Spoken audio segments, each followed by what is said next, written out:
understanding the link between psychopathology and self-reflective understandings from yoga philosophical viewpoint. Dear friends, in today's session, we will explore two objectives. Number one is understanding the psychopathology, the domains of mental health related to stress, anxiety, and depression, and how these three domains are connected to the underlying emotional distress, which becomes a trans-diagnostic component across diagnosis. How do they vary among these three disorders, and what can be done when you understand it from the yoga point of view? What is the approach that a yoga therapist takes from the yoga philosophical viewpoint to overcome them?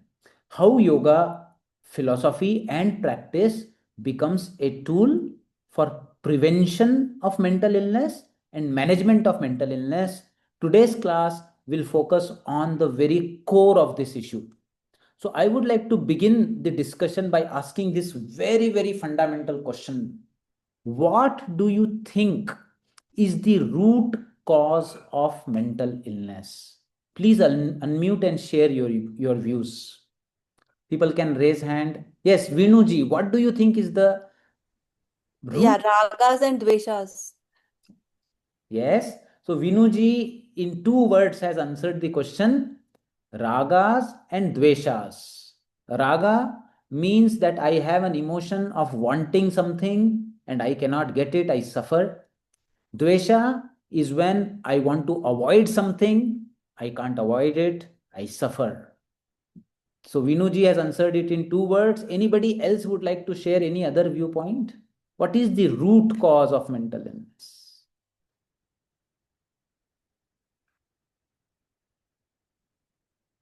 Okay, if ragas and dveshas are there, what is the root cause of ragas and dveshas? Yes, Priyanka has answered it as avidya. Mano Dorbalya, Sattva reduction, avidya, asmita. Fine. But we have to practically understand. We have filled several tools, but we have to practically understand what is their significance. What do they mean?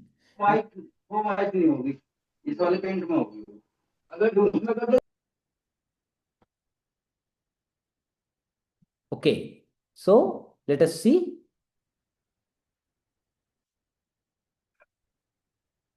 Patanjali, in the Taittiriya Upanishad, we see that for mental illness, even for several physical illness where there is no external cause, the cause has been described to be in Manomaya Kosha. We all know that the non-communicable diseases, which are major killers now, all of them are lifestyle related. They do not have a pinpoint cause in the environment. Before this century, in the last century, we saw that the major killers were communicable diseases, and those communicable diseases had a pinpoint cause in the environment.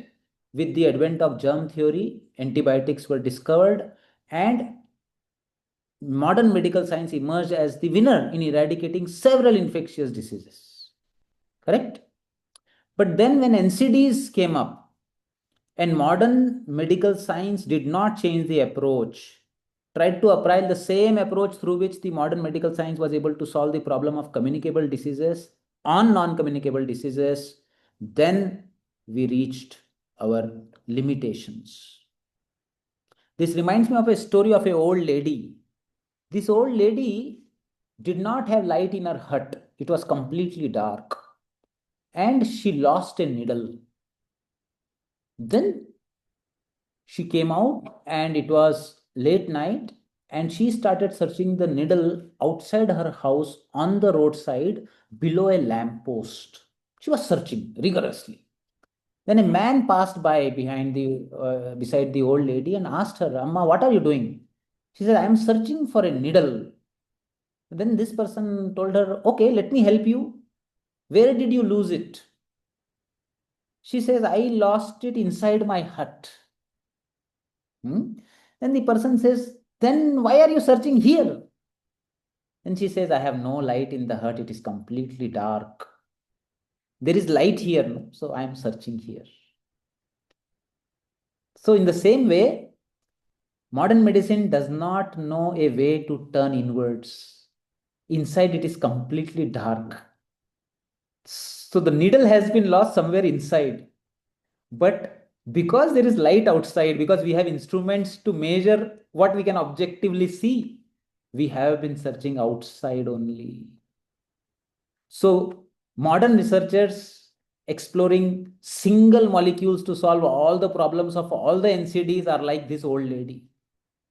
Now, when yogic science says that if you really want that needle, you have to turn inwards. Reversal of heart disease by Dean Ornish shows that when people turn inwards, coronary artery disease reversed. So, this turning inwards is this Panchakosha model, from the body to the breath, breath to the mind. And in today's class, my dear friends, we are searching that needle inwards. So, this is what we are trying to do. Patanjali says very deep sutras, very deep sutras. Kleshas, we all know, kleshas are the real cause of suffering. Raga, dvesha, attachment, aversion, abhinivesha is fear of death. And they emerge from the sense of I-ness and ignorance, avidya and asmita. But then Patanjali says that what is the root from where this avidya has come up? Klesha mulaha. What is the mula?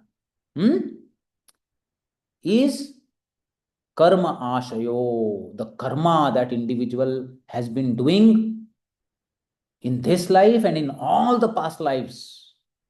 They have structured his manomaya kosha, his psyche in a certain way, and that has become the root cause generating avidya and then other kleshas, so forth. So my congregation of the results of all my past karma forms the very soil on which the tree of klesha grows. And what does it lead to? Drushta adrushta janma vedaniya. With kleshas as the root, the reservoir of karma is responsible for bringing various experiences which are manifested now or which will be manifested in future. A person turns 60, develops vomiting, goes for a checkup, and it shows liver metastasis. From where has this cancer come?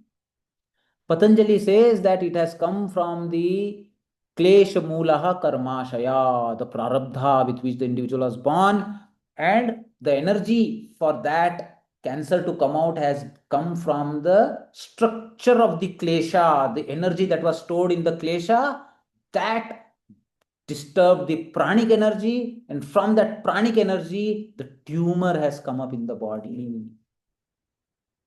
So, karma and klesha are forming the root for not only mental diseases but for non communicable diseases, according to Patanjali. Sati mule tad vipako jati ayurbhogaha. Till the root, the kleshas exist.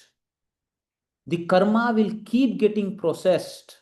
See, when kleshas are there, all my karma will be colored by those kleshas. When I do karma colored with klesha, it further increases my tendency to get attached to klesha. So klesha and karma, they propel each other. Karma, see, I can do a karma without raga dvesha. Say, for example, this particular class, when I am taking, I can take this class without any expectation from you as my duty. Or I can take this class with a very strong attachment, that I need a feedback from you. So just the very action of taking this class done with lot of raga attached to it, or I can be in dvesha, I do not want to take this class, but I am forced to take this class and I am taking it, but inside I don't want to do it. So in all three scenarios, I am taking the class. One is I am taking the class because I want feedback from you. Second, I am taking the class, but I don't want to take it, but I am taking it because of an external pressure on me. Third, I am taking this class without any raga, without any dvesha, as my duty, not bothered with your feedback, not bothered with any pressure. Now, same class being taken with three different modes of kleshas behind it will have an effect on my psyche. Either it will increase my dvesha, reduce my dvesha, or if done in a neutral way, it can reduce my raga dvesha for further action. So this very class taken without any attachment or aversion will serve as a tool to purify my chitta of the klesha.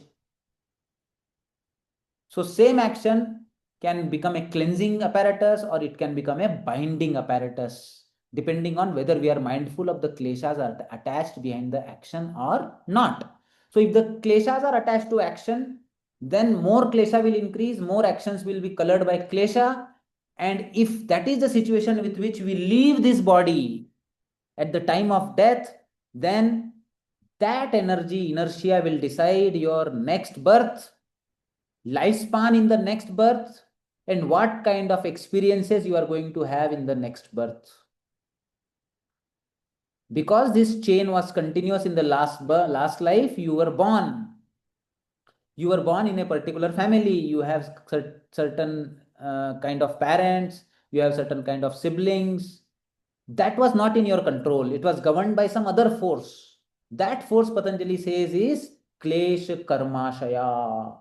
Karmashaya and Klesha combination decided where you will be born, who will be your parents, what time you will be born. And according to yoga philosophy, it also decides what major experiences you are going to have in your life. At this particular age, this disease will come. At this particular age, this accident will happen. At this age, you will die. These major life things are fixed. They are known as prarabdha karmas. Within these fixed milestones, there is a freedom to do new karma. And with this new karma, there is also a choice of clearing the kleshas and karmashaya of all the past karmas. Means there is an infinite amount of klesha and karma stored in the subconscious mind. Everything can be completely cleansed in this very life. That is known as the kriyamana karma, the freedom that a human being has, that you can reach the kaivalya sthiti, samadhi, nirvana, what Gautama the Buddha reached, what Patanjali reached. All of us can reach that, provided we are aware of our kleshas and their effects on our life. So, all of you have assessed your kleshas, avidya, thinking wrong as right and right as wrong. Very fundamental wrong notions in life marks avidya. Then asmita are three ways in which we identify with our mind body complex and do our actions: sattva, rajas, and tamas. A person who is completely aware of his asmita and its play is known as a gunatita person, who is protected because he is more mindful and resilient. Then raga, as I already told you, is a strong attachment, dvesha is strong aversion, and abhinivesha is fear, ultimately the fear of death of this mind body complex. This is the whole structure of the klesha. So the root cause of mental illness, avidya, that is pattern of thinking that makes a person believe and do what is not right as right. Please understand, my dear friends, all of us have our own principles in life. ये सही है, ये गलत है. जब आदमी को ये सिचुएशन में चला जाता है कि जो गलत है उसको लगता है कि वो सही है, वो है अविद्या. To the extent that your notions are fundamentally wrong. The overall understanding is, अरे चलता है करके जो फीलिंग आता है ना अपने को, कुछ नहीं होता, चलता है, that is avidya. And Ayurveda calls this avidya as pradnya aparadha. This is what yogic and Ayurvedic text call as root cause of mental illness. This inharmonious pattern of thinking or avidya, avidya means ajnana, that is ignorance. How does it come in? What increases it? So later we will see in Patanjali's Yoga Sutra that it is the lobha, moha, and krodha. Three emotions. Please note down lobha, moha, krodha. Lobha is greed. What is greed? We all understand it as not satisfied with what how much one has, always wanting more. Ye dil mange more. Greed. Moha is a level of attachment with strong expectation. I want something in return back, and I am into a relationship. So, transactional relationships, getting attached, is moha, and krodha is the emotion of anger, either towards others or towards oneself. With these emotions, what does a person do? The person breaks yamas. There are five yamas. All of you are aware of five yamas. These yamas are broken by these three emotions. When the yamas are broken, the mental resilience falls. And the window opens for generating mental illness. So, what are the five yamas? Ahimsa, asteya, ahimsa, satya, asteya, brahmacharya, aparigraha, yamaha. All of you have filled the scale. Now, I want all of you to look at your scores. All of you to look at your scores and identify two strongest, highest scores among your Yama scores. Whether it is Ahimsa and Satya, Brahmacharya, Aparigraha, Asteya. Now, these in your self reflection should tell you these are your weaknesses. These are your two major weaknesses which have given you suffering in your life. It is through these two directions that you have been leaking your well being out of your hand. Your peace of mind has been going away from you. Your mental resilience have been falling because of these two weaknesses. Okay? Two highest score on Yama scale is our two weakness. Now next, Yamas are there to assess the weakness. I hope all of you are noting down two yamas which are your weakness. What does Patanjali say? After you have identified your weakness, perform a psychotherapeutic technique on yourself. After you have identified your weakness, perform a psychotherapeutic technique on yourself. What is that technique? That technique is known as Pratipaksha Bhavana. This psychotherapy technique today you will apply on yourself, and then you can apply the same thing on your patients too. Now, Patanjali in the very next sutra provides a very, very beautiful and fundamental understanding of what is this psychotherapeutic technique of Pratipaksha Bhavana. More the vitarkas, lesser the mental resilience of the person. See, please understand there is another word on this slide. It is known as vitarka badha. Badha is obstacle. Obstacle on your growth, obstacle towards your mental peace and mental resilience is vitarka. What is vitarka? Vitarka is that energy, that emotion which against your will or with your will by force makes you break the yamas. Is everybody clear about vitarka? Vitarka is that energy within you which makes you break the yamas. Now Patanjali says vitarka himsadayah. Behaviors against the yama are known as vitarka.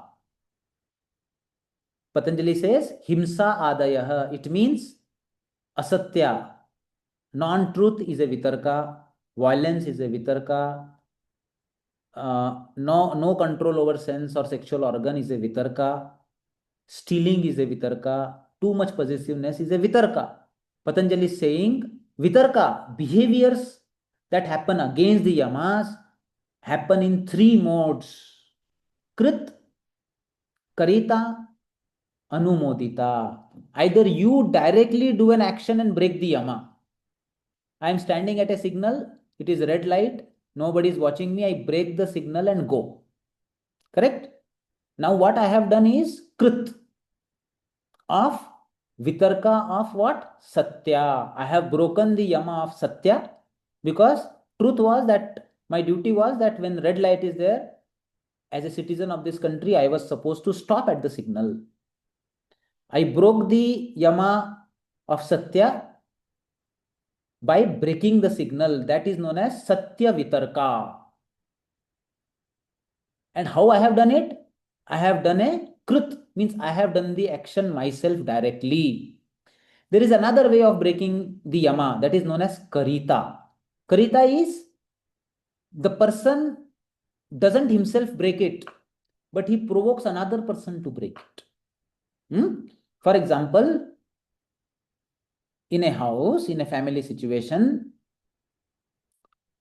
mother-in-law provokes the husband to hit his wife. What is the situation?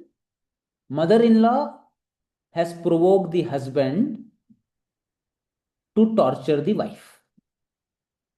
Now, what mother-in-law is doing is she is not directly torturing the daughter-in-law. She is provoking the husband to do it. So now the yama has not been broken as krit. Krit is done by husband. What mother-in-law is doing is karita. And then there is another way of breaking this yama. It is known as anumodita. What is anumodita? When husband is torturing the wife, provoked by his mother, his father is there, who is completely in a situation to understand the injustice and protect the daughter-in-law. Understanding everything, father remains silent. That is known as anumodita. So, according to Patanjali, all three, krit, karita, anumodita, get same punishment. Same level of klesha or apunya accumulates in their chitta, same level of avidya and klesha will be given by nature to all three of them. In the court of law, punishment may be different, but according to Patanjali, in terms of the covering of the conscience and ignorance and avidya klesha, all three get equal. All three get equal result. Now, whether it is krit or karita or anumodita, this all three actions have three root causes. Purvaka means before the yama is broken by a behavior, three emotions come in permutation or combination, all three together or any one: lobha, krodha, and moha. Purvaka. Greed, anger, attachment. I want all of you to look at your yama score and identify the highest among these three for you. Lobha is highest, krodha is highest, or moha is highest. Correct? So you have top two yamas that you are breaking, and you have one emotion behind them which is making you break that yama. Depending on this, we can actually understand people into three kind of personalities who have three kind of weaknesses: lobha as the weakness, krodha as the weakness, or moha as the weakness. Correct? So, for example, for me, Moha has been my weakness. Okay. And among the yamas that were getting broken, for me, the initial two, Satya and Ahimsa, those are the yama that are getting the highest score. So, in my case, the emotion of moha is forcing me to break the yama of truthfulness and ahimsa, and that is reducing my mental resilience. Now, then next Patanjali says that this kind of problem can be mridu, madhya, or adhimatra. It can be mild, moderate, or severe vitarka badha. It can become as severe as, recently in the news I saw in Bihar, the family burnt the daughter-in-law on fire, husband burnt her. So here the vitarka and vitarka bada has become very severe. As soon as you commit such kind of a action, not only one janma, many janmas will not be sufficient to free you from that vitarka bada, from that avidya, ignorance that you gather. Some people are simply there, no matter how much they try, they don't succeed in the path of yoga because such karmas are obstructing their growth. Not only in this life, it may be in previous life also. So mild, moderate, and severe is the intensity. And what Patanjali says, what is the result of this kind of getting driven by your emotion and performing actions against the yamas? Ultimately, the result is dukkha. We only get suffering, adnyana ananta phala, ignorance. Ananta phala means unending cycle of pain, suffering, and more avidya generating more and more klesha. It keeps on repeating. So, whenever a thought comes of breaking a yama in the life, think of the result. What am I doing? I am polluting my own chitta. I am generating more avidya. I am generating more kleshas. And this will make me prone for mental illness. We will not be able to run away from it because this happens instantaneously. No such thing as the karma and its result will come in future. As soon as the karma is done, there is instantaneous change in your cognitive structure, in your psyche, according to Patanjali. And that is why Patanjali calls it as pratipaksha bhavana. So this is one aspect of assessment of our weakness. Second aspect is regarding Patanjali tells this, and Bhagavad Gita also tells another very beautiful shloka, comes in the 16th chapter, 21st shloka, that tells us Trividham narakasyedam dwaram nashanam atmanaha. These three emotions destroy the very self of a person. And what are these emotions? Kamaha, krodhas, tatha lobaha. Therefore, one should abandon all the three: lust, anger, and greed. So, desire, that is attachment, kama, and then krodha, that is anger, and lobha, that is greed. Now, we have to understand one point here, a difference between modern psychology and yogic psychology. Definitely, modern psychology tells us that emotion should not be suppressed. If you suppress emotions, you will turn neurotic. Yoga philosophy tells us that these fundamental emotions you should not give in. You should not give in to them. So, what is the difference here? Yoga is not talking about suppression. Yoga is talking about channelizing them, sublimating them. Where can anybody answer? Where to sublimate these emotions? If anyone answers, they will get an award from us. To Ishwara, sir. Half correct. Oh, Ambu has answered. Ambu, please unmute. Yes, sir. Ambu, you have answered very beautifully. Please tell your answer to everybody. By yamas are the things we should not do. So the energy which arises by not doing things should be applied to the niyamas which we should Yes. follow. Very beautiful. Very beautiful. All these three emotions which are forcing you to break the yama, they have to be channelized towards the niyama. There is no separation, my dear friends. This is wrong understanding of Indian psychology. That is why Patanjali immediately after telling about yama puts in niyamas very intelligently, very beautifully. So I am having lobha within me. Hmm? How many of you have lobha as your dominant characteristic? Raise your hand. Be little shameless, yeah. Then only we will grow in life. See, I openly told I am moha dominant. I am asking all lobha dominant people to raise their hand. Abhiram, all lobha dominant people, please raise your hand. Aishwarya, Deepan, Vikram, Veenu, Shamasundaran, Vishwa,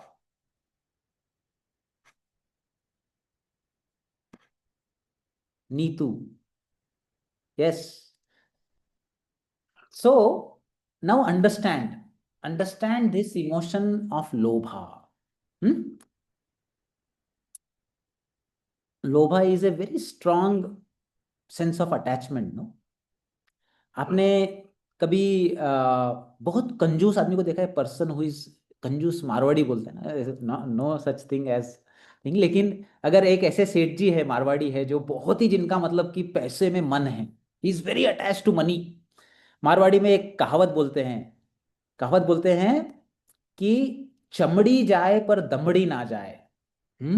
skin skin can go, body can go, but not a single penny should go. So with that kind of a attachment, a person, a businessman who is attached to money saves even 1 rupee with lot of emotional attachment. Correct? That is known as lobha. If that kind of miserliness and attachment I am able to develop towards the name of God, every moment doing japa and calculating how much japa has been accumulated in my account, not even giving up a single second. So God's name becomes my penny. Then what the person has done? He has channelized his lobha towards Ishwar Pranidhana. In the same way, I have whatever lobha I have towards things or object or people, I channelize it towards a higher goal in my life. For example, my lobha becomes spreading the knowledge of yoga in the community with lot of attachment. No, only intense thing, passion that I am having towards that lobha. See, these emotions do not have any direction, they are just there. You can simply, like a torch, focus in one direction, you can change its direction towards another side. But this emotion need to flow, they cannot be stopped. So in that sense, can I connect my lobha from a smaller thing to a larger thing? How many individuals I was able to uplift by connecting them to the path of yoga, to the knowledge of spirituality. So in that sense, I have a lobha about this course, CCIM course. From 19 in the first batch, it became 50 in the second batch, 100 in the third batch, 150 in the fourth batch. Now this lobha gives me satisfaction, correct? But this lobha is in a way connected to a higher purpose in my life, that I am able to spread the teachings of the yogis and rishis to more and more doctors in my country, and therefore I am contributing to the upliftment of my nation. That lobha only is there. Each candidate who joins into this course give me that pleasure. But behind that lobha, the purpose has become more expanded, more deep. So in that sense, how many of you had anger dominance? Please raise, anger people, raise your hand. Krodha. Krodha as the topmost score. Saujanya. Pallavi, Anuradha, Rishita, females only jasti krodha. Bhargavi, yeah.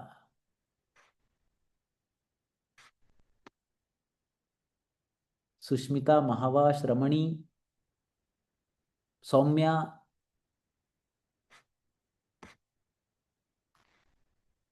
Yes. So, dear friends, Krodha. hmm? Krodha is a destructive energy. You lose control, you want to destroy, you want to burn. And most of us, Krodha is on the tip of the nose. If not towards others, it is much more intense towards oneself. There are people who can tolerate others' big mistake, but cannot tolerate their own mistake even to a smaller extent, even little bit also. Now, this Krodha, which is destroying me, opposite emotion to Krodha is compassion. Exact opposite emotion to Krodha is compassion. Now, this domain of compassion, if you look, goes in the domain of bhakti. So, Krodha towards self becomes depression. I will show some data. Depression correlates with Krodha. Anger turned inwards becomes depression. Opposite of anger is compassion. Self-directed anger is managed by self-directed compassion. The same Krodha, once you become aware of it, once you tell yourself that I am too criticism, I am too self-critical, I have done this Pratipaksha Bhavana. What is Pratipaksha Bhavana? Self-reflection. I have done this yogic self-reflection. Today I realize that there is an imbalance in my personality. I am too self-critical. As soon as you recognize this, your krodha towards yourself vanishes. It turns towards self-compassion. So, this recognition itself has a transforming capability. There is no suppression here. How many of you had moha dominance? Moha is the topmost score. Sejal, Jay, Sharanya, Aditya, Girija, Aparna, Ayushi, Bhavna, Chitra, Gomati, Kanchan, Swapnil, lot of moha people. So moha, what is moha? Moha is a domain where I am attached to something and I seek reciprocation of my emotions. When that reciprocation doesn't happen to my emotion, I suffer. Correct? A jnana yogi who performs swadhyaya, he becomes aware of his moha. He tells himself, again, my mind has started developing moha to this individual. Correct? One is, we don't know, it begins slowly. I like him or I like her. Without our awareness, we don't know from a gentle moha or a sangha, this becomes I want him or her. And then without our knowledge, without being conscious of it, we do not realize it becomes I can't live without him or her. From I like to I want to I can't live. Bhagavad Gita mein Krishna says, Dhyayato Vishayan Pumsah Sanghasteshu Pujayate. Thinking about a person, about the senses, Sangha develops. Sanghata Sanjayate Kama. From Sangha comes the desire of wanting it. And then what happens? That becomes so intense that one cannot live without it. So we are caught up in the net of moha. Now, if the individual that we are attached to doesn't reciprocate, we suffer. Correct? Now, from moha, I cannot suppress moha. There are many people who tell us, if there was some way of cutting out these emotions out of me, I would have been a better person. ऐसा कोई equipment होता जिससे मैं अपने अंदर के इस emotion को काट के फेंक देता या फेंक देती तो बहुत अच्छा. These emotions are inseparable part of you. They will never leave you. They are you, they define you. In fact, these emotions are the very energy which will make you realize yourself. If you cut out these emotions, you are fighting with yourself, and ultimately, you will not be able to progress on the path of yoga. Same emotional energy of lobha, moha, krodha is only going to take you towards the highest dimensions of yoga. Same tools, same apparatus, energy can neither be created nor be destroyed. So, if you are fighting with them, my dear friends, you are destroying yourself. You have to recognize them. You should be proud that you have moha, you have lobha, you have krodha. It means you are passionate, you are living, you are not dead. Only dead people do not have any lobha, any moha, any krodha. If you are alive, you will have emotions. The more alive you are, the more intense, more passionate you will be. But the only problem is our emotions, we are not able to regulate them. They are all moving towards breaking the yamas. Now, the same moha can move in two directions, my dear friends. One, when this yama breaks, when this moha breaks the yama of which one? Yama of most frequently broken yama by moha is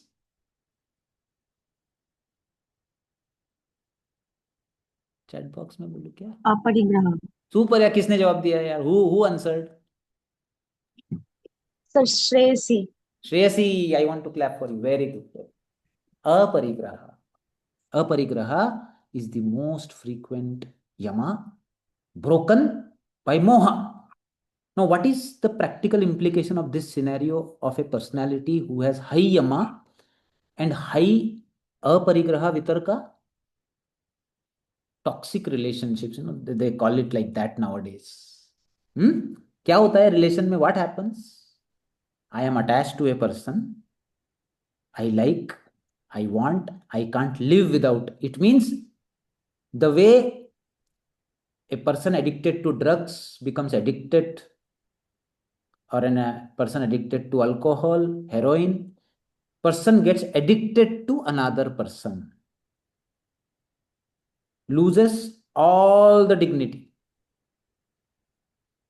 Another person who was once in a relationship wants to break up. This person falls on the feet and prays, do not go. Correct? Then the other person realizes that this person cannot go anywhere without me. He is completely dependent on me. And then exploits him or her, abuses, hits, kills. This is a very ugly way in which the relationship has moved. So, in one direction, when you move, moha makes you a beggar. Real suffering. I can't describe how much suffering it is. This is the worst of all suffering. Same moha, my dear friends, can move in another direction towards prema and then towards bhakti. How does moha move towards prema?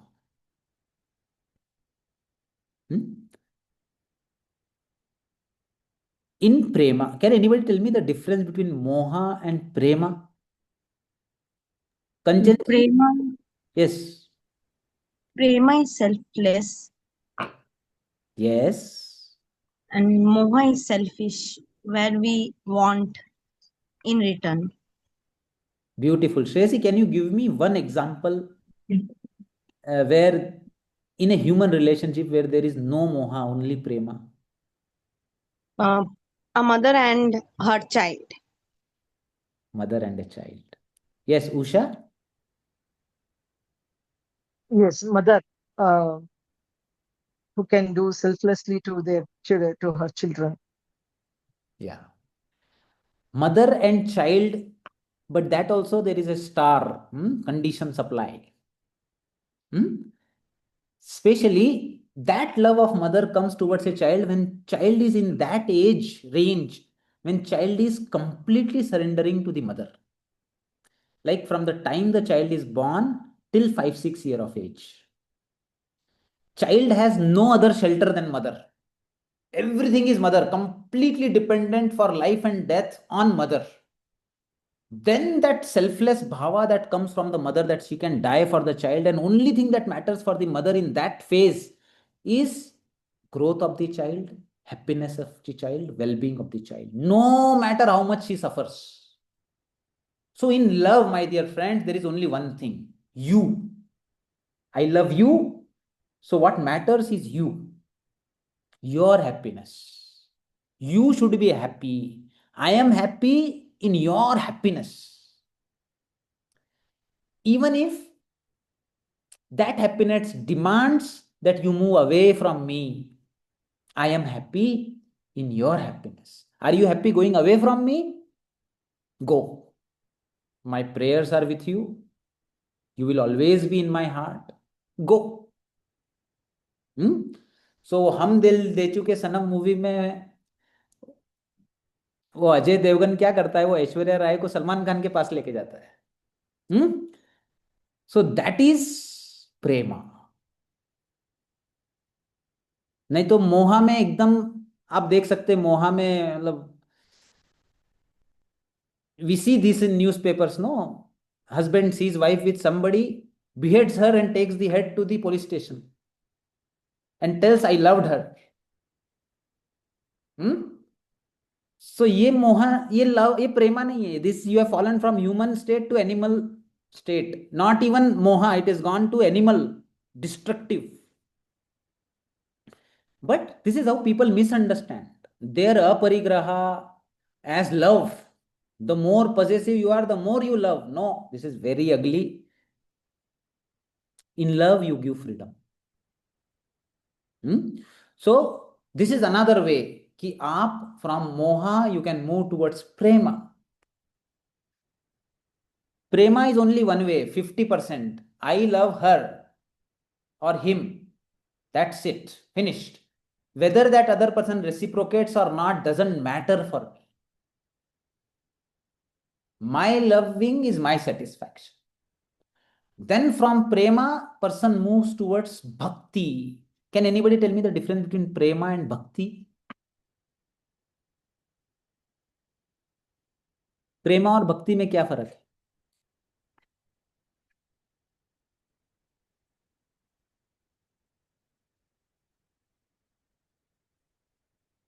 Prema is already selfless.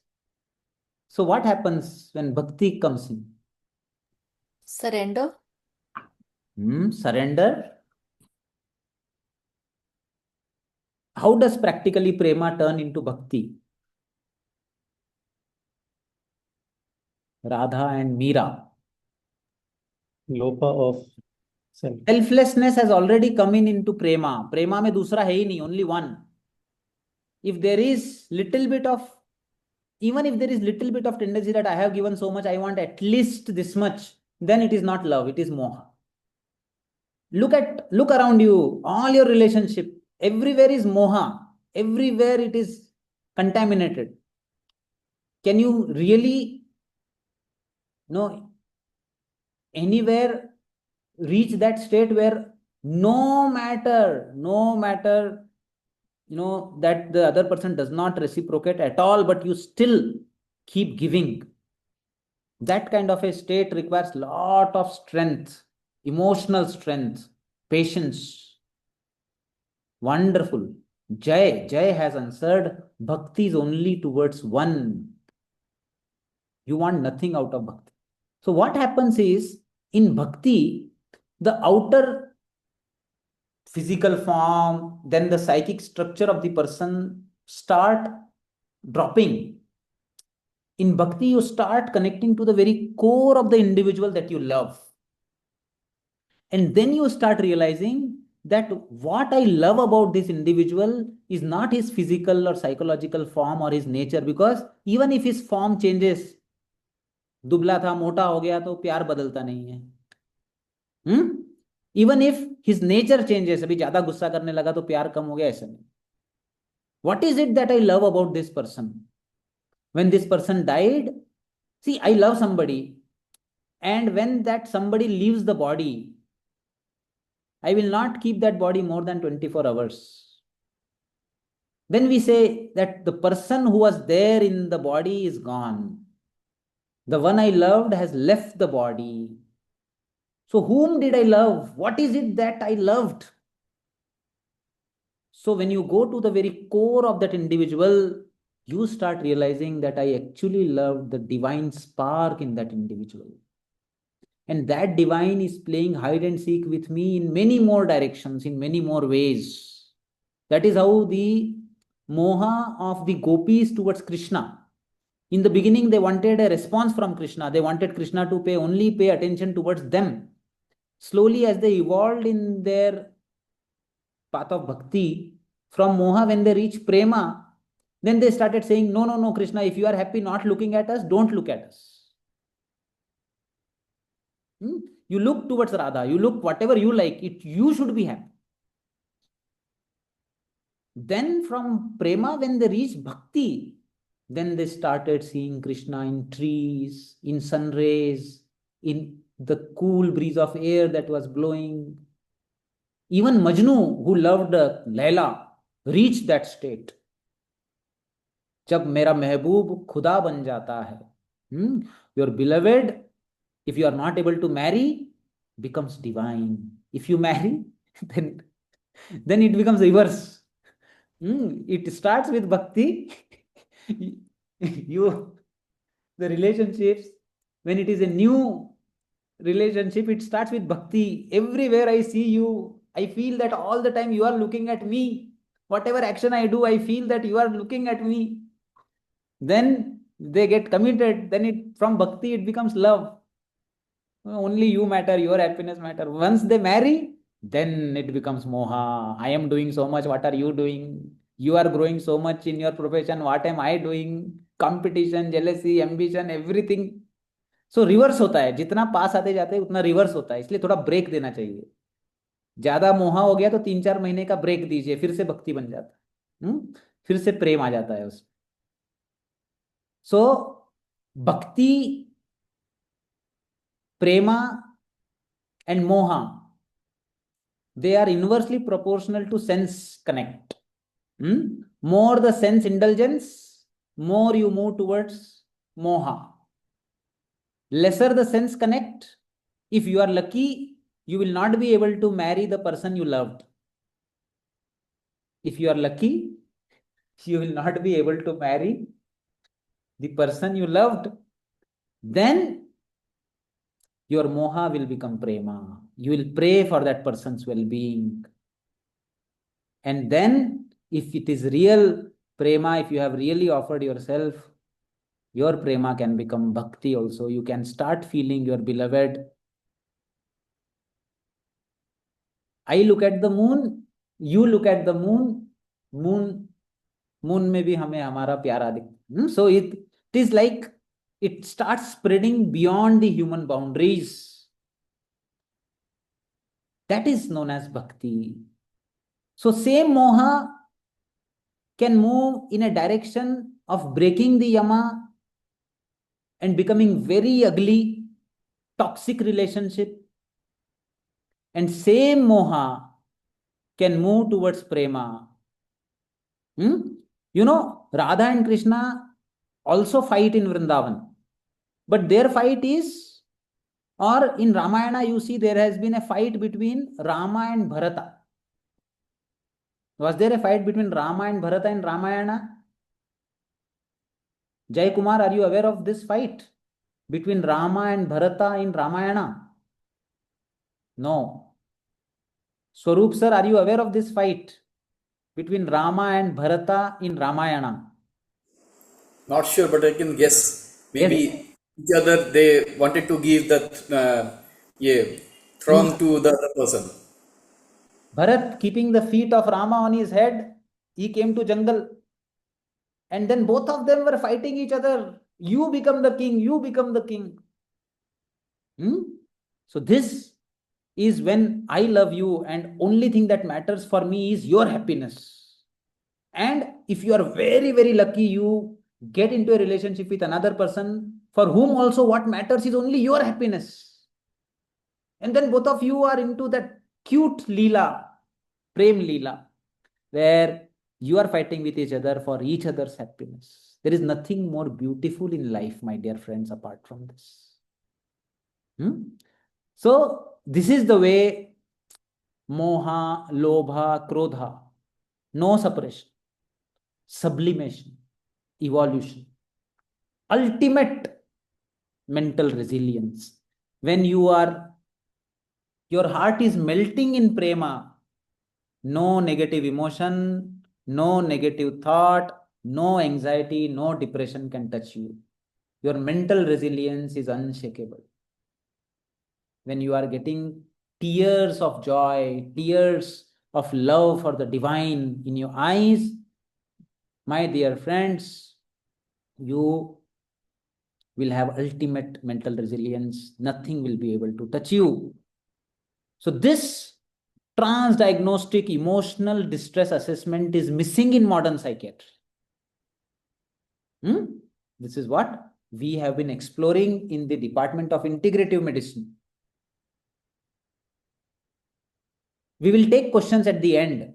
So Patanjali says, recognize which yama is broken, recognize how it is broken, which emotion is making them break, contemplate on the results. Ultimately, it will only lead to suffering, nothing else. No fulfillment you will get in your life by breaking the yamas. Only suffering. Dukkham adnyanam ananta phalam. Contemplate on the result of your action before you do it. Why are you sowing the seed of your own suffering, your own mental illness? Then Patanjali says, once you have done the Pratipaksha Bhavana and recognized your emotion, channelize them towards your strengths. Your strengths are yamas, Shauch and Santosh combined to make Karma Yoga. Swadhyaya is Jnana Yoga. Tapas is Raj Yoga. Ishwar Pranidhana is Bhakti Yoga. So, 4 paths of yoga are nothing but niyamas. Now, I would like to ask all of you, please raise your hand. How many of you got your highest score in Karma Yoga? How many of you got your highest score in Karma?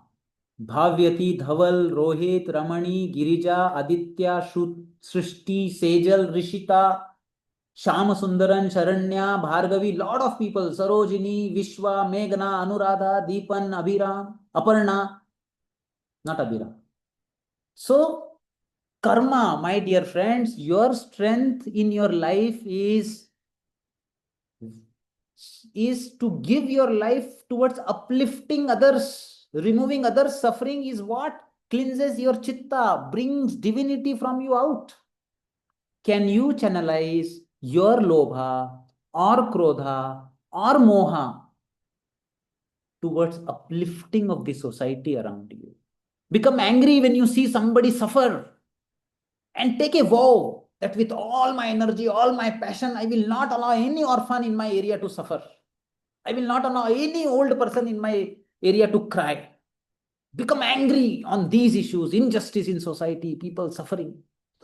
Remove and throw away injustice out of society in your own potential, in whatever way you can. If you are a writer, write stories about it. If you can physically do it, in whichever domain you can remove injustice, with your krodha, you remove injustice and bring harmony in society. So a karma yogi channelizes his lobha, krodha, or moha towards uplifting the society. Karma yogi has naturally that heart, a sensitive heart towards others' suffering, feels good by helping others. Please, if you have that natural tendency, it is a gift of God to you.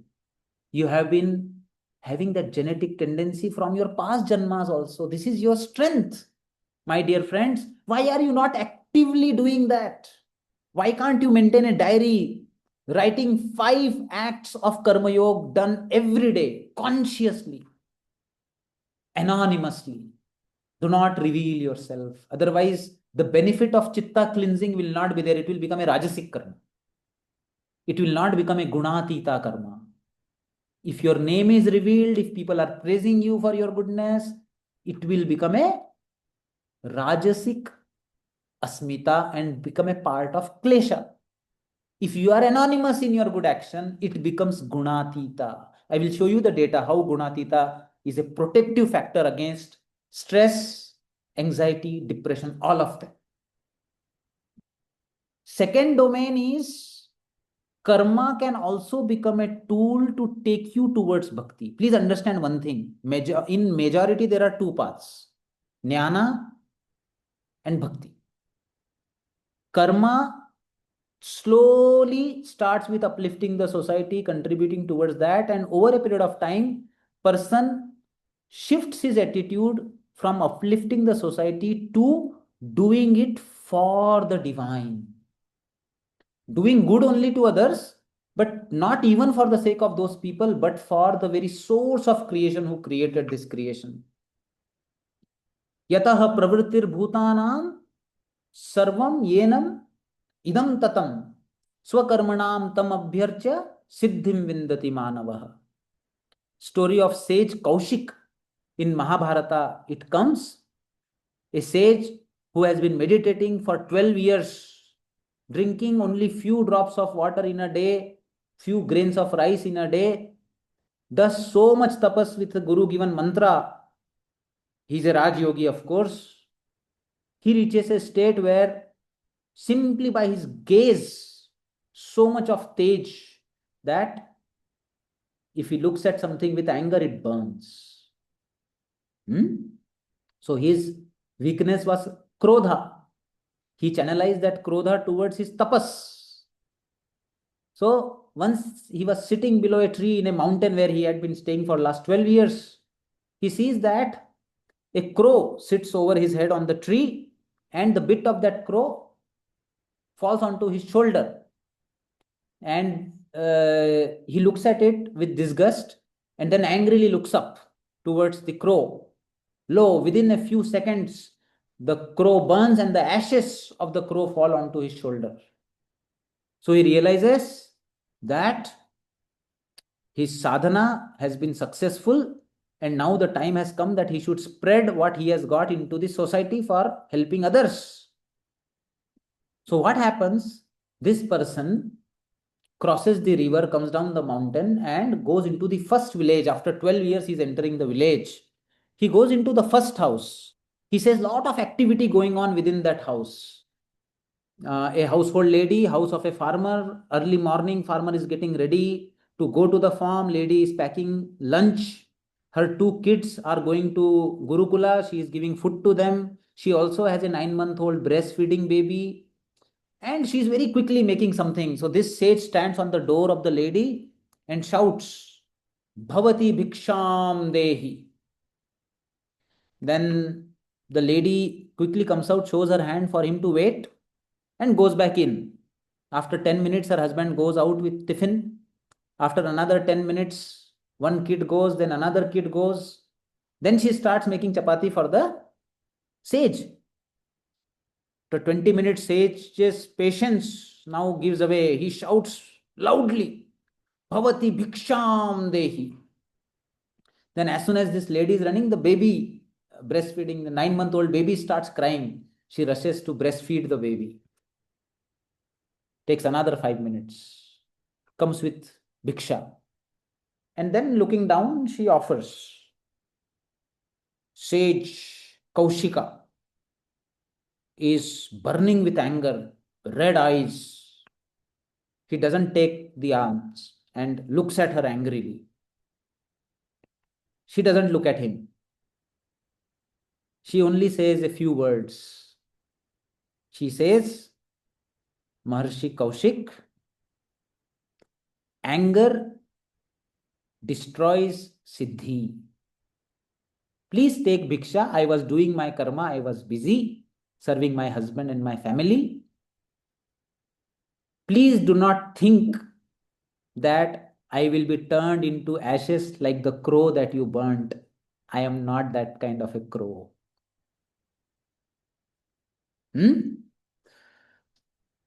Lo, the sage is onto her feet. He says, there was nobody on the mountain. This all happened. What is going on? What sadhana did you do? How do you know things? Then she says him, Yataha pravritir bhutanam, the very source from this, the whole creation has come. Yena sarvam idam tatam, the consciousness that spreads everywhere. Swakarmanam tam abhyarcha. Doing your duty honestly and sincerely and offering it to that source. Siddhim vindati manavaha. Human being can attain ultimate siddhi by that kind of a karma.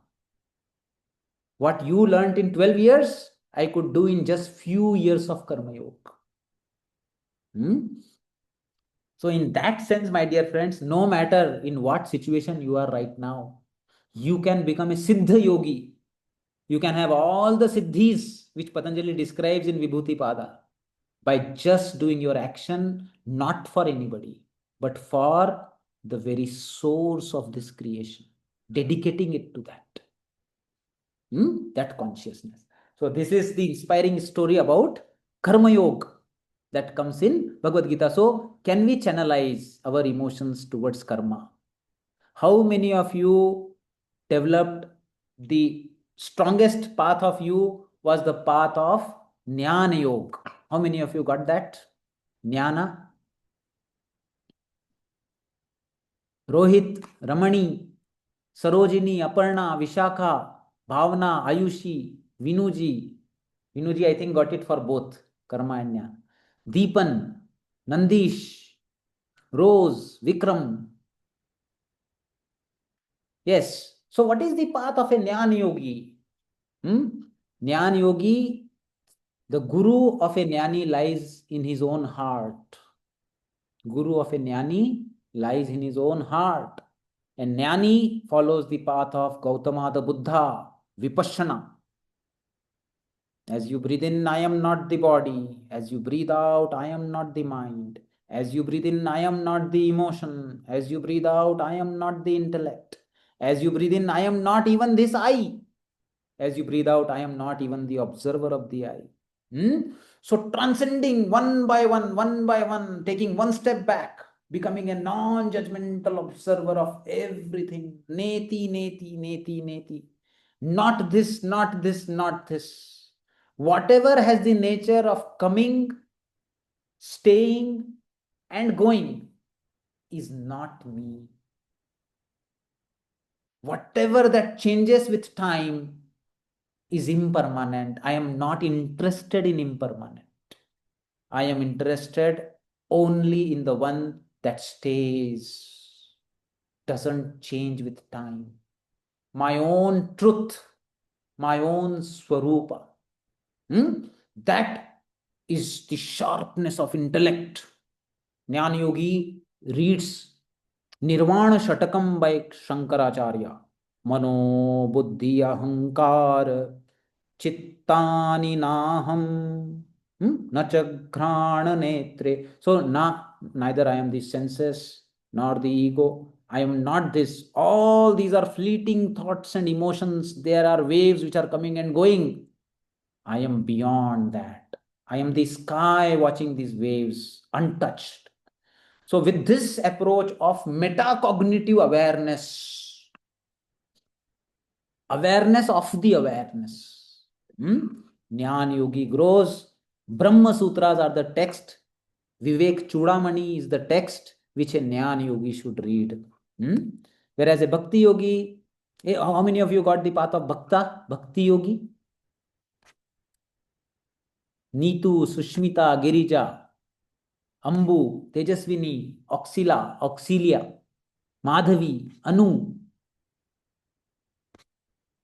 Aishwarya. In bhakti, the energy gets channelized towards japa, taking the name of God, because that God is represented by a nama. Kirtana, singing the glory of God. Satsang plays a very important role, associating with people who have divine love in their heart and talking about that divine, offering the karma to the God. So karma and bhakti go hand in hand. Through karma yoga, bhakti grows. By doing bhakti, karma becomes karma yoga easily. So karma and bhakti goes in one direction.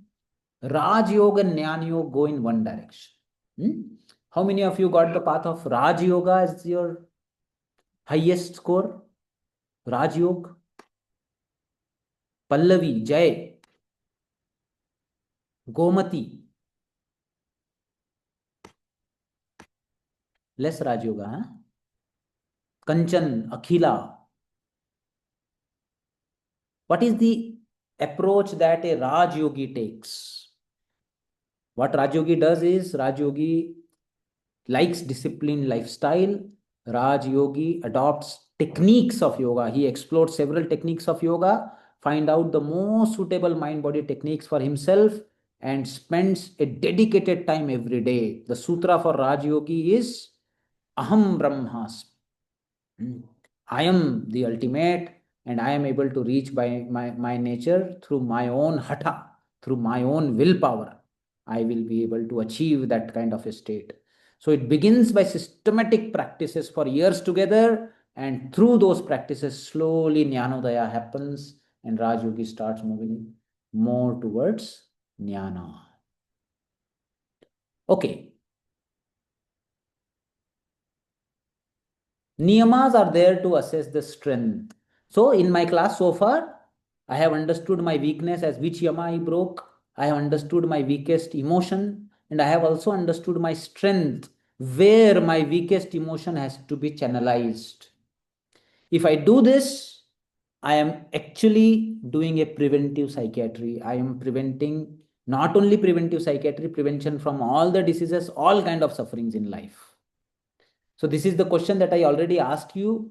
How do you cope? We got very interesting data through analysis or intellectual dominant, keeping busy, sharing feeling or dominance. And I told you already about this path of yoga and how through your different coping style, you can use different ways.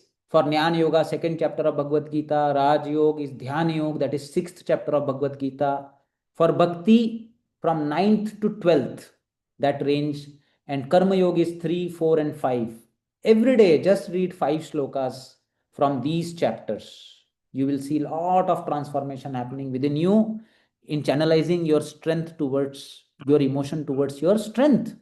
So these are the spiritual masters who are the role model, who have been able to channelize their emotions towards their strength. Ramana Maharshi, who am I, is the whole philosophy. When a thought comes into my mind, I am a loser, a Jnana Yogi looks at it and says, lo, again my mind has started developing the thought that I am a loser. Saying I am a loser and observing that my mind has a thought that I am a loser, this is a big difference. Mahatma Gandhi is a karma yogi, every moment towards uplifting others. Mother Teresa saw divine in children and leprosy patients. And Swami Vivekananda used meditative techniques, Raj Yogi. So this is the way, my dear friends, that you can channelize your energies. We have understood the root cause of mental illness as 3 emotions, which lead to avidya. And we have understood 4 paths of yoga as our strengths, which can remove avidya and all the kleshas and all the suffering of not only this life, but the whole journey of human evolution. You also filled another questionnaire, which is known as the mini IPIP, where we understood the ocean, openness, also called as imaginativeness, conscientiousness, extraversion, agreeableness, and neuroticism as, from modern psychology point of view, the big 5 personality traits. Everybody knows about them. We did some data collection and got some interesting results about these also, which I am going to share with you. We still have 20 minutes. So to give you a little more detailed idea about these personality traits, openness is creative and intrigue. He wants to try everything. It is also called as imagination. Conscientiousness is thoughtfulness, organized, more planned in all the activity. Extraversion is an ability to initiate things and becoming more social. Agreeableness is kindness and being more suggestible and accepting. Neuroticism involves little emotional instability, tendency to become anxious and sad. So please look at this. What is high and what is low in these personality? Openness, very creative, trying new thing, focus on tackling new challenges, happy to think about abstract concepts. What is low? Dislikes change, does not enjoy new thing, resists new ideas. Not very much. These kind of traits are not there in them. What they have is high creativity. Conscientiousness, what is high in them? He wants to prepare, he wants time to prepare properly before doing anything, cannot take sudden tasks. Finishes important tasks first, pays attention to details, and enjoys having a proper set schedule. From the beginning, if you give me proper schedule, I will be able to follow it properly. And what does the person dislike or he is low? He's low in, means he doesn't procrastinate, doesn't want to make mess of things, wants things organized. It will never happen that this person fail to return things or put them back where they belong to. Conscientious person, from where he will take the thing, he will put the things back there only. This is conscientiousness. Third is extraversion. Enjoys being the center of attention. Likes to start conversation, enjoys meeting new people, wide social circle, lot of friends, becomes very energized. This person does not like to be alone, doesn't feel exhausted when he is among people, doesn't find any difficulty in starting conversations, and he is not that he is carefully thinking about speaking, he can sometimes speak impulsively. Agreeableness has a great deal of interest in other people, looks at others' comfort more than himself, feels empathy, emotional sensitivity towards others' pain, enjoys helping and contributing to the happiness of other people, assists other who are in help. This is his natural tendency. He is not a kind of a person who will take less interest in other or doesn't care what people feel. No, we come across such kind of people. He will never insult or belittle others or manipulate things. Then comes neuroticism. This kind of a personality experiences a lot of stress. Same scenario, this person will be very stressful. Worries about many different things at the same time, gets upset very easily, experiences dramatic shifts in the mood, feels anxious, struggles to bounce back after stressful events, takes time to come back. So it is not that he is emotionally stable or can deal with stress easily. He feels sad or depressed more frequently, worries too much, and is not a very relaxed kind of a personality. This is the component of neuroticism. So I hope all of you got an idea.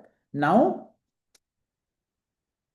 some studies show that loneliness negatively correlated with extraversion, agreeableness, and openness. Loneliness positively correlated with neuroticism. So neuroticism is a trait which makes the person feel more lonely. Age and loneliness, there was a U-shaped curve.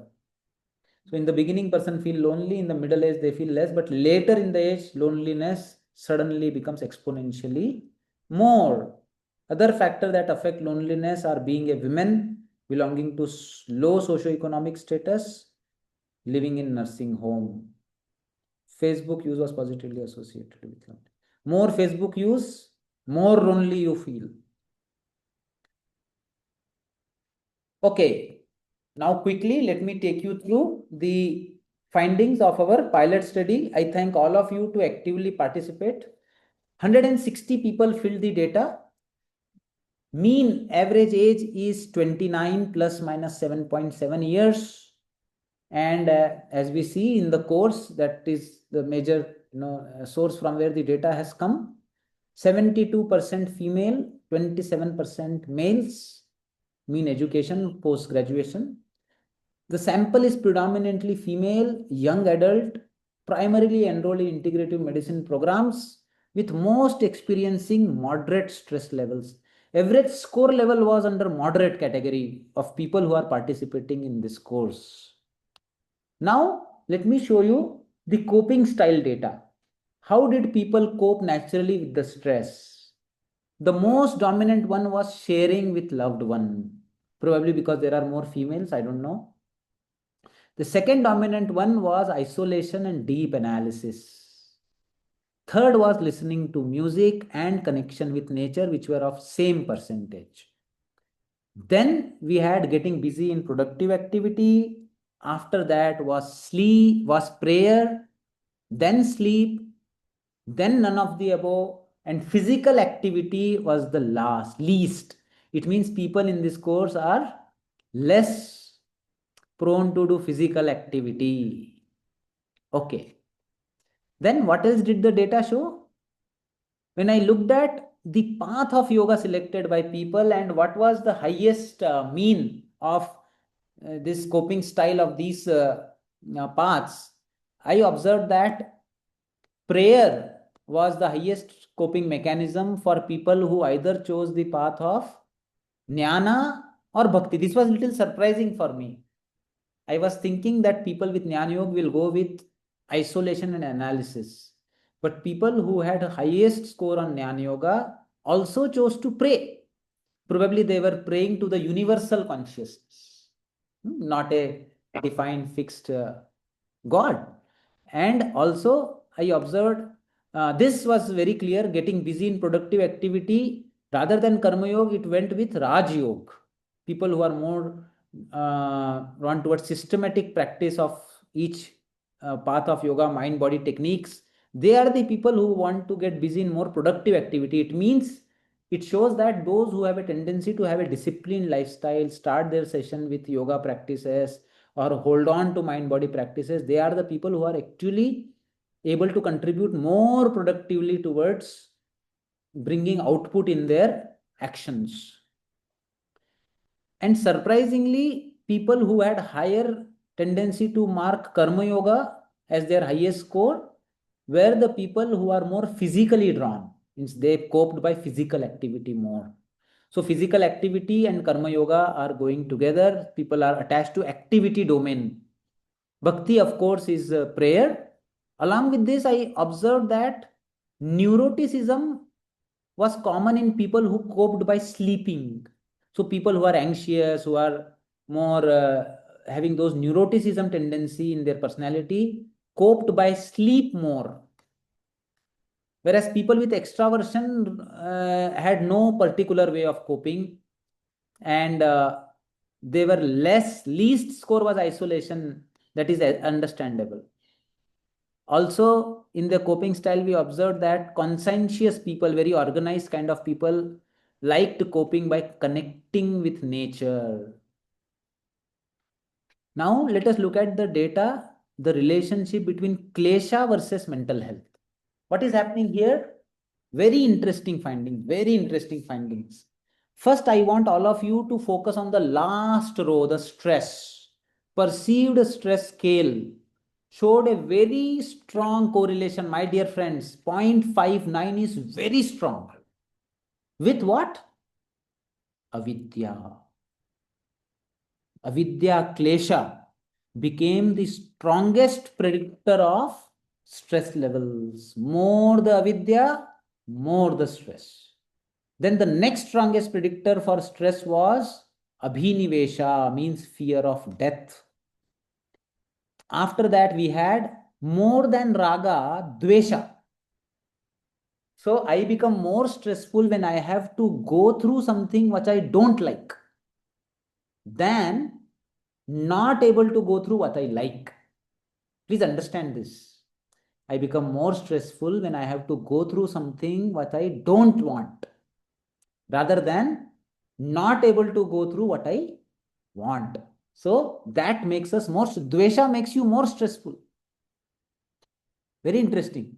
And then we also observed that gunatita, ability to observe your I-ness, ability to observe the three gunas, ability to even not get attached to the goodness of the sattva. Please, who are the people who are resistant against stress? Those who are not even attached to the goodness of sattvic quality. Otherwise, sattva is also positively correlated with some amount of stress. This is known as stress of being good. If you look at the three asmitas, sattva and rajas both have 0.41. In fact, both are almost equal. So a sattva and rajas kind of a person actually has more stress than a tamasic person. A tamasic person, he is insensitive. तो वो उतना tension नहीं लेता है जितना सात्विक person लेता है. So transcendental gunatita trait is a very important factor. So what I do in meditation, no, I am not the body, I am not the mind. An ability to observe your I-ness, or what we do in vipassana, metacognitive awareness, not being attached to even to the goodness of sattva, is the most important factor that has a protective effect against stress. Depression did not show such strong correlations as stress and anxiety. Strongest correlation came up with stress, because most of the population here also is not actually a psychopathological population. It is mostly stressed population. So anxiety, we also see similar pattern as we see with stress. Avidya and abhinivesha becomes predictor of anxiety. Gunatita becomes protective, and tamas people do not have anxiety. Tamas people are not showing that kind of a anxiety which sattva and rajas people are showing.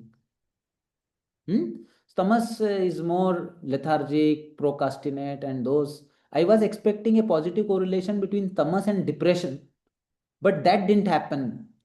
Actually, there was a correlation between sattva and depression, which also goes with yogic understanding that people who are more good, people who are more sensitive, really suffer. That is why Arjuna became depressed, and Bhagavad Gita, Rama became depressed, Gautama the Buddha became depressed. So it also again reinforces our finding that depression is a spiritual illness. People who are inherently good get into depression.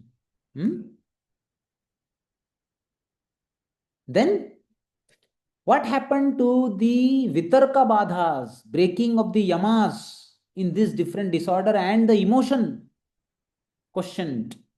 Here we see krodha is there. First you look at the anxiety. We see that krodha emotion is one emotion that is showing positive correlation with anxiety. And the vitarka that is most commonly broken is the vitarka of ahimsa. So a person is more anxious because in his behavior somewhere he is being violent towards himself or others. So one is getting into anxiety. Depression, there were two emotions. Along with krodha, the even stronger relationship came up with lobha. So people who are coping through lobha have a tendency to get into depression if there is a tendency that the object that they are so attached to is taken away from them. If a person who is very much attached to money loses money, then he gets depression. And overall vitarka badha obstacle was observed Krodha, anger is also observed in depression. That is also strong. So anger turned inwards, depression also suggests that. Stress, we observed similar pattern to anxiety, but in anxiety, lobha correlation was lesser as compared to when even with stress. Stress lobha pattern was even stronger, and aparigraha came up here, which was not observed there. So aparigraha is inability to let go. Becoming too possessive about things became another major source of stress.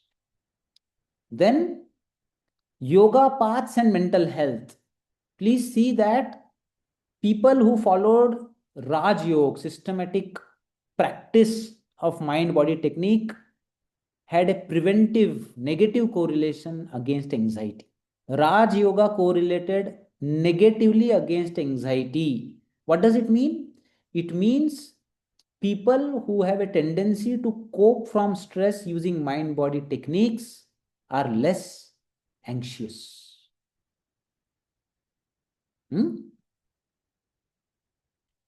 Second, we see depression shows positive correlation with Raj Yoga. Means people who are using mind body techniques to cope with stress are somewhere showing that they are little depressed. I know this is counterintuitive, but this is a finding we have to discuss. Stress level followed similar pattern as anxiety. Another very interesting finding came up here is that the perceived stress was lowest in people who coped by isolation and analysis. That is, who coped by reading scriptures and who cannot solve anything without proper understanding, rationalizing. So, Jnana Yoga tendency, those who had higher scores on Jnana Yoga, they negatively correlated with their stress scores.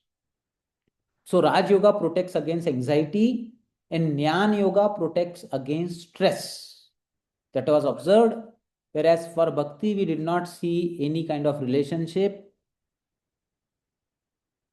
And now look at kleshas and personalities. What are we observing? As we would naturally expect, people with neuroticism are showing the highest burden of kleshas, sattva, rajas, less of tamas. Gunatita is negative. See, Gunatita here in the scale is such a positive factor. When it goes up, naturally all other neuroticism and all negative tendencies are going down. Dvesha. So, Dvesha is higher than Raga in people with neuroticism. So, they are suffering more stress. And they also report more of avidya. Apart from that, agreeableness, we did not see much of a correlation. Extraversion, we did not see much of a correlation. Conscientiousness, ability to be more organized, more systematic in your life, was associated with being more mindful, gunatita. Also, these people had less fear of death and less avidya.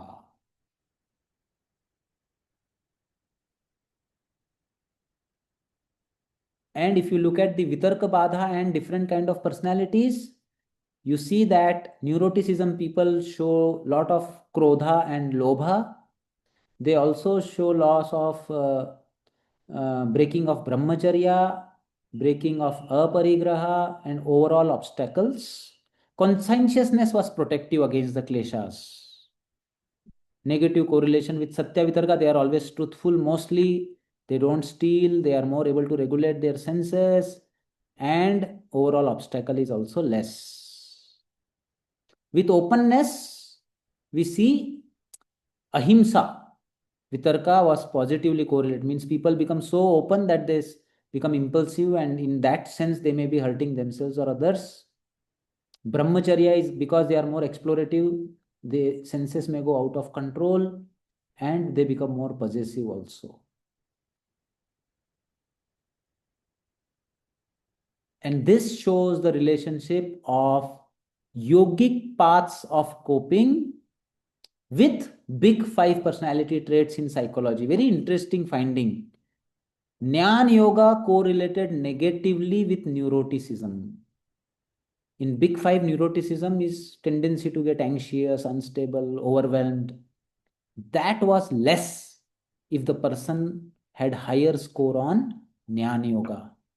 Then we also observed here that extraversion, agreeableness positively correlated with bhakti. So in big five, if a person shows agreeableness, acceptance, suggestibility, tendency to help others, then he is more likely to take path of bhakti, or bhakti leads to these traits. Then extraversion went with karma yoga, socializing, externalizing, helping others, becoming center of attraction in a party. Such people liked karma yoga or may cope better with karma yoga. They have a tendency towards karma yoga. And Raj Yoga went with conscientiousness. So this is very interesting to me, because this is what I used to tell in my lectures, but I did not have any data. But now I have data to say that agreeableness goes with bhakti, extraversion goes with karma, and conscientiousness goes with Raj Yoga. Whereas Jnana Yoga doesn't go positively with anything, but goes negatively with neuroticism. So I believe these are very interesting findings. Overall, we can summarize that stress is connected to klesha, and most importantly with dvesha and avidya, abhinivesha. Ego gunatita, transcendental, is a protective factor. It validates the yogic theory about transcendent states. And anxiety strongly predicts all, but most importantly with rajas and abhinivesha, it was correlating. So thank you all of you for your patient listening. The floor is now open for questions and answers, or any kind of feedback that all of you would like to give. Let me, yeah.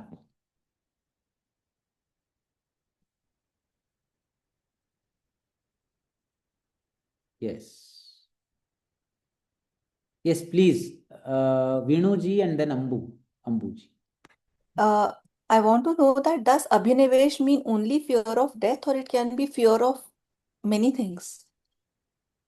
In the yogic understanding, Nivesh means whatever that you invest in, and Abhinivesh means fear of losing whatever that you have invested in your life. For example, I have invested and built up a property. Now there is a fear that I will lose that property. I have built up, invested in my body. Now an illness has come, and now I am developing a fear that I am going to lose this body. Wherever I invested my life, fear of losing that is Abhinivesh. Right. Thank you. Ambuji?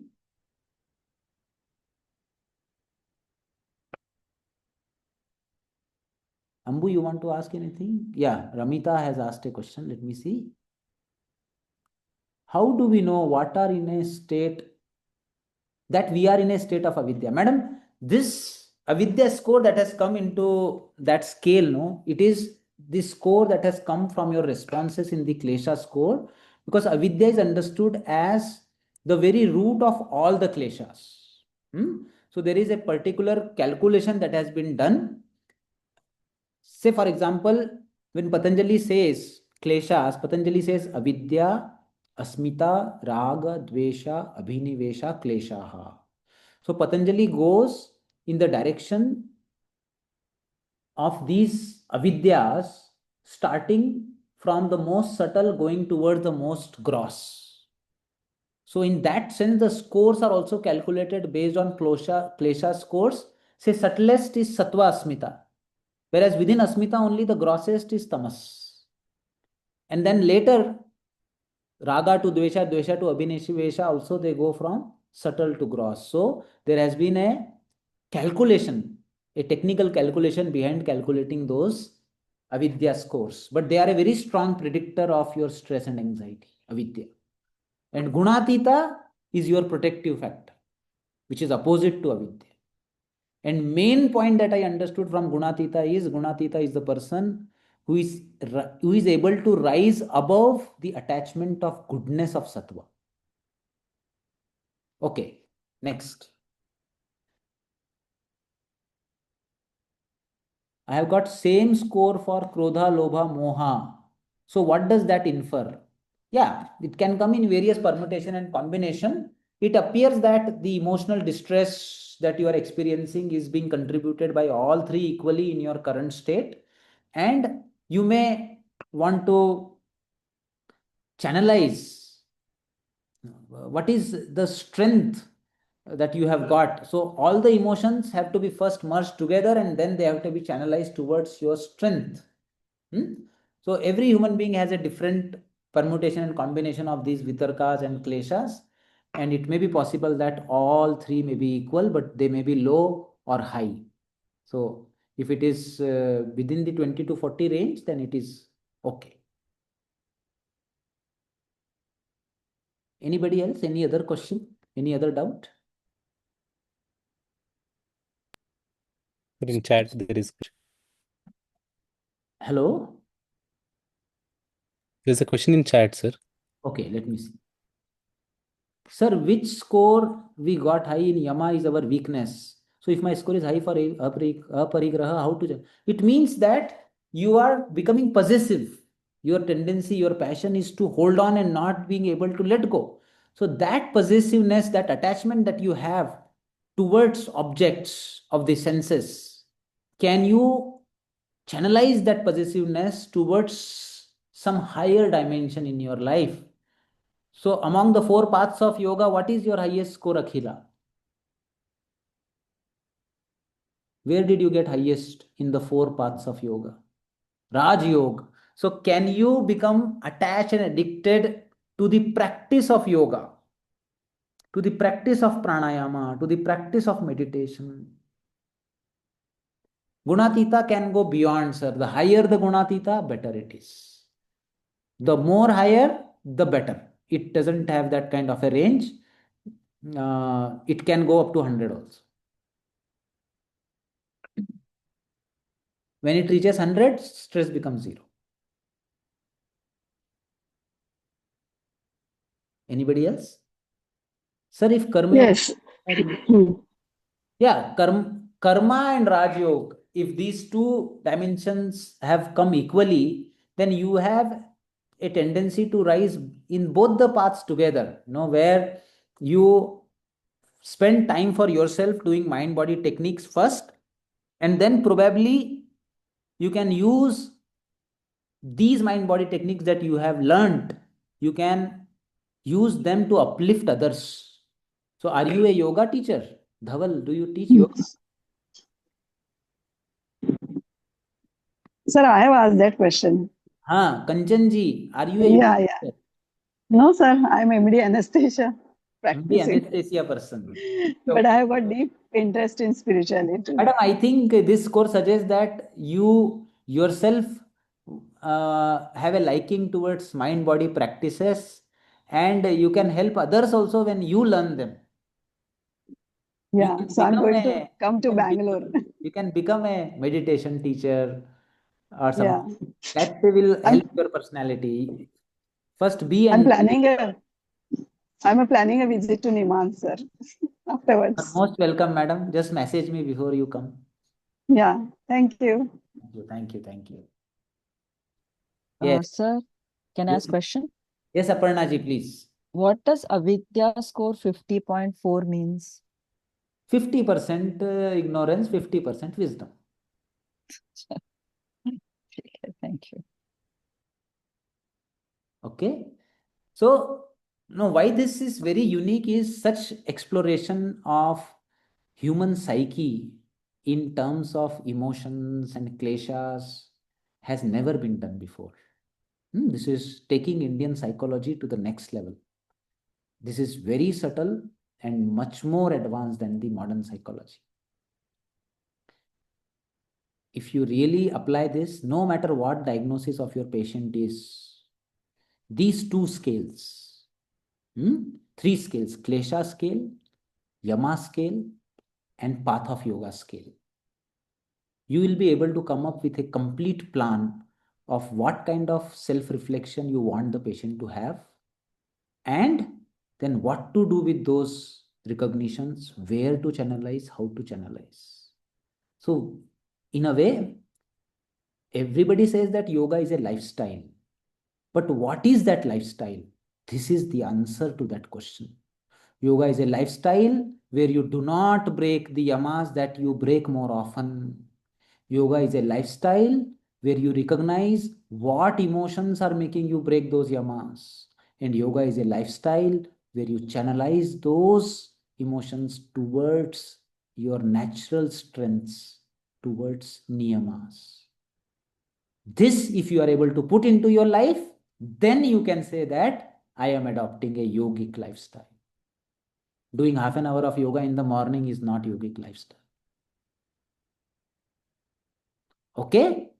Thank you all of you for your wonderful understanding, and thank you for actively interacting, participating with me and filling up those questionnaire. I am really, really grateful to you. Thank you. Thank you. Raj Yoga and Bhakti, if predominant, what is recommended? Sir, if Raj Yoga and Bhakti are together, then the person cannot see an external God. Person will see the God within one's own heart, and person will reach that inner God through mind-body techniques. So first the peace of mind comes, and then the divine is felt within one's own heart. Now that kind of a approach, even such a person, if he really wants to evolve, his practices also he should dedicate to God. One should not develop an ego of how regular I am in my practices. That also. So Raj Yoga is on willpower. Bhakti is on surrender. So first you use your willpower and do something, and after that offer it off to the God. Surrender it. Then it will lead to growth. Can we get access to this scale and maybe start using? Who is this asking? Madam, that red cap link is open for you. Use for your patient. It will never, we are not closing it. So what link I have shared with you, all of you can use with your patient. All previous batches are still using it. You use them, and in the WhatsApp group, even after the course is over, you can keep sharing your feedback. How did that happen? See, many people know we take a lot of classes. When the course ends, people do not understand, okay, I learned so many things. What am I supposed to do with it now? Even if at the end of this course, if you understand 3 things, I will apply 3 scales on my patient: Klesha, Yama, and path of yoga. And I will make him realize what Klesha he has, which Yama he is breaking, what emotions are getting dysregulated, and where he has to channelize it. इतना भी आपने इस पूरे course में कर दिया तो we are more than happy. Thank you very much. In fact, it gives you such wonderful points to talk in counseling session with patients once they fill up this scale and come to you. Each item you can contemplate and have a discussion with them. So it allows your counseling session to also have a proper direction, and flawlessly it flows very beautifully. These scales have helped me in conducting sessions of counseling. Okay, but be careful. We are not talking about suppressing the emotions anywhere.